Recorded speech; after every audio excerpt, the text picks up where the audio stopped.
Il avait un vieux logement, rue Le Sran. Elle logeait chez une copine, rue Asseline. En buvant un petit canon, au clairon, il avait fait sa conquête, rue de l'Ouest. Ils allaient main dans la main. Bonjour Marc, je suis ravie de t'accueillir pour Figure du 14e. Moi aussi, oui. Tu es auteur, compositeur, interprète. Oui. Et nous sommes ici sur la place Flora Tristan qui est à quelques mètres de ton domicile. Chez moi, oui. Voilà. Tu as un rapport très ancien et très profond avec le 14e. Est-ce que tu peux nous en dire davantage? Oui, je suis parisien, je n'ai ni honte ni fierté. Je suis né dans le 12e. J'ai vécu toute mon enfance dans le 12e, lycée Arago. Et puis je suis venu m'installer ici, enfin pas ici, mais dans le 14e, à l'âge de 17-18 ans, quand je suis rentré à l'école d'architecture. Je me suis installé dans un atelier, je campais un peu à droite à gauche. Et donc, à ce moment-là, je suis devenu à Montparnasse, que vous dites, j'ai un rapport avec l'école d'architecture, mais je m'entraînais parce que je faisais de la fanfare, comme tous les étudiants en architecture. Et donc, on allait jouer dans les cafés. Et j'ai rencontré d'ailleurs Horace Paillevert, qu'on fréquentait, qui était le café au coin du boulevard Garquinet. Mais il y avait Sartre, il y avait... ils étaient tous là. Mais d'ailleurs, c'est pas nous qui les regardions, c'est eux qui nous regardaient. Parce que c'est nous les stars avec la fanfare. Et donc il y avait Ionesco, il y avait Louise Buñuel, enfin Madame de Beauvoir, comme disait le patron. Madame de Beauvoir, ne dérangez pas Madame de Beauvoir.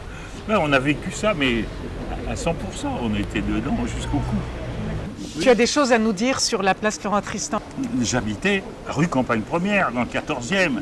Et on est venu ici, on a trouvé ce lieu, et donc je suis du quartier depuis 66. Mais je veux dire que ce quartier était, Brassens le chante, c'était un coin pourri du pauvre Paris. C'est absolument pas le quartier d'aujourd'hui. C'était un quartier pauvre, avec des travailleurs immigrés dans des immeubles. Sa place Flora Tristan, c'était un égout à bagnoles, avec des bagnoles qui tournaient tout autour. Là, c'était insupportable. On a pensé à la transformer en place piétonne. Il a fallu des années pour y arriver, presque des décennies. Il y a plus de 40 ans, tu crées le Magique. Oui, en 1980. Oui, voilà, 40 ans. Où des milliers d'artistes se sont produits. Oui. Est-ce que tu aurais quelques souvenirs, anecdotes à partager avec nous? Nous avons créé le Magique, Martine et moi. Pas... D'accord. On a tout fait ensemble, y compris des enfants. Alors, donc, nous ne sommes pas des programmeurs, des gens. C'est-à-dire, par exemple, on ne s'est pas dit on va créer un lieu fera venir des artistes, d'abord on ne venait venir personne. C'était purement l'instinct comme ça, l'envie. C'était des amis du quartier qui nous ont dit on va faire un lieu comme ça. Voilà, c'est le désir, c'est l'envie d'une espèce de recherche, de changer la vie. Au début, il y a des artistes du quartier ou des artistes parisiens qui venaient faire un tour, qui faisaient un bof, comme on dit. Et puis après, on a fait une programmation. Tout ça s'est fait lentement en plusieurs décennies. Voilà. Quelle ambiance régnait dans cet établissement du 14e? La mixité. C'était la mixité totale. Tu pouvais avoir une milliardaire, notamment la belle-fille de Picasso qui venait, qui discutait au bar avec un camionneur, qui avait aussi un colonel qui venait, un colonel qui est devenu général en retraite après, mais des gens très atypiques. Donc, évidemment, s'ils avaient été complètement coincés, ils ne seraient pas venus. Mais voilà, une mixité qui est au vrai sens du terme, qui n'est pas évidente. Ouais.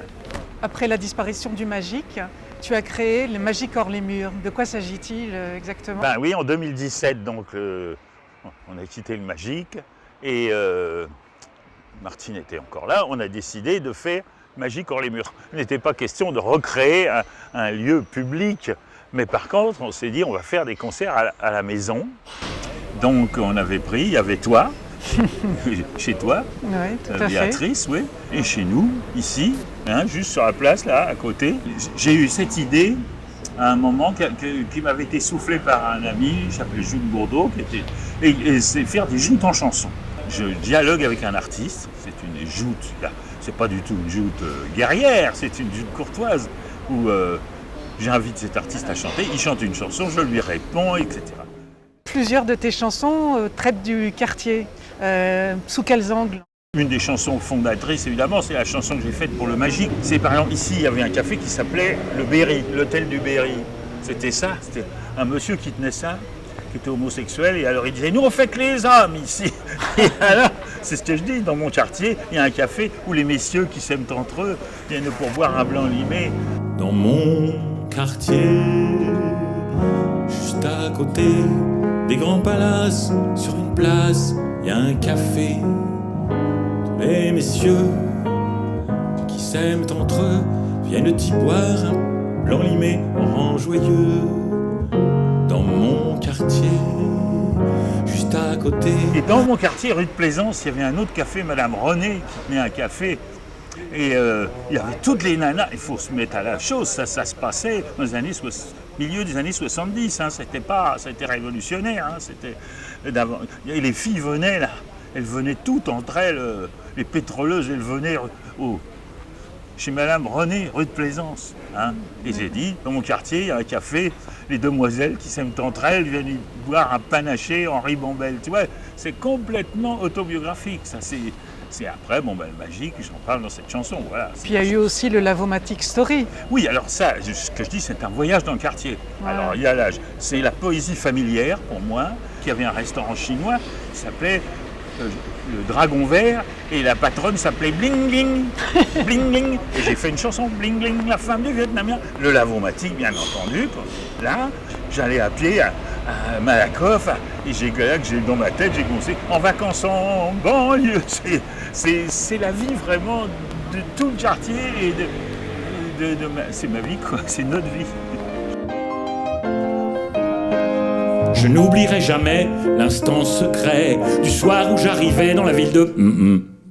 Quelles sont tes sources d'inspiration dans la musique, évidemment, et en dehors? Le cinéma m'a beaucoup servi, notamment à Hiroshima sur Seine. Hiroshima, mon amour, bien sûr, et c'est mon amour, Hiroshima. À Hiroshima sur Seine, mon amour. À Hiroshima sur Seine, mon amour.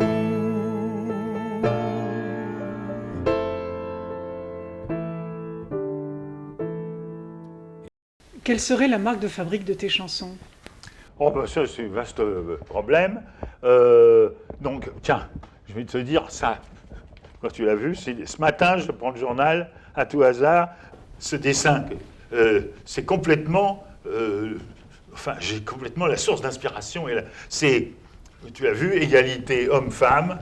Hein, on en parle tout le temps aujourd'hui, l'égalité homme-femme. Coco, qui est une dessinatrice formidable qui est rescapée du massacre de Charlie Hebdo, elle a trouvé le dessin, oui, en Iran, égalité homme-femme, on pend les femmes, on pend les hommes. Je veux dire que ça me paraît un engagement quelque part, parce que justement, ça fait réfléchir, comme tu dis. C'est ça l'idée, c'est de créer un choc. Quand je vois toutes ces horreurs, je rêve de meurtre. Hein, j'ai peut-être envie, le mec, tu prends une carabine, puis il commence à tirer dans le tas, je ne sais pas si c'est très efficace. Alors qu'est-ce que je fais? Je m'en tire par l'humour. J'habille d'humour mon désespoir, parce que n'oublions pas que l'humour, c'est la politesse du désespoir. Hein, c'est un monde complexe, et ce monde complexe, on peut en dénoncer des tas de travers. Hein. Mais moi, je me dis que la chanson peut rester. Il y a quand même un espoir que on ne va pas changer le monde avec une chanson. Il ne faut pas rêver. Mais ça fait réfléchir. L'utopie est au bout de la rue, dans mon quartier, juste à côté, dans une boutique des plus typiques, encore debout. L'épicière tient jusqu'au matin des tablées folles avec des foules de musiciens. Marc, tu pètes le feu.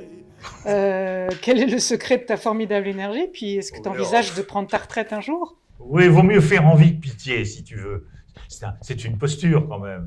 Mais enfin, encore faut-il avoir la santé pour la tenir. Il y a du désespoir dans mon travail. C'est pas l'imbécile heureux, c'est pas le ravi de la crèche. Hein. Si j'avais bossé toute ma vie dans un bureau, je serais bien content de prendre ma retraite à 60 ans. Hein.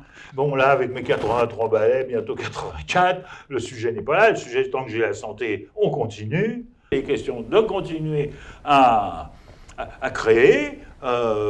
S'il y a des gens pour m'écouter, j'y vais, je suis content. Moi, l'idée que je me dis, c'est de chanter jusqu'à ce que mort s'en suive. Plus de triste mouroir où l'on perd tout espoir. Non, si vous ne voulez pas, qu'ayant marre de tout ça, à révolter, pris de rage, un beau jour à leur cage, les nos vieux foutent le feu.